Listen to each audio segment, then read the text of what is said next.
அதெல்லாம் நான் பார்த்துக்கிறேன். நாம அப்புறம் ரீசெண்டாக இருக்கிற நிறையா பிரச்சனைகளில் சில பிரச்சனைகள்லாம் ஓடிட்டு இருக்கு இல்லையா, அதெல்லாம் நீங்கள் அதுக்கு போராடி ஹர்ட் ஆகிறதெல்லாம் நான் பார்க்குறேன். அதை பார்த்து எனக்கு ஹர்ட் ஆகுது.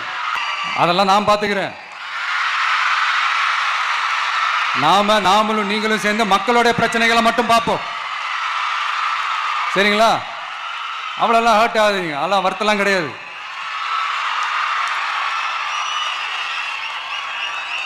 சரியா? கான்ஃபிடென்ட்டா இருங்க. நல்லதே நடக்கும். வெற்றி நிச்சயம். மீண்டும் சந்திக்கும் வரை நன்றி, வணக்கம்.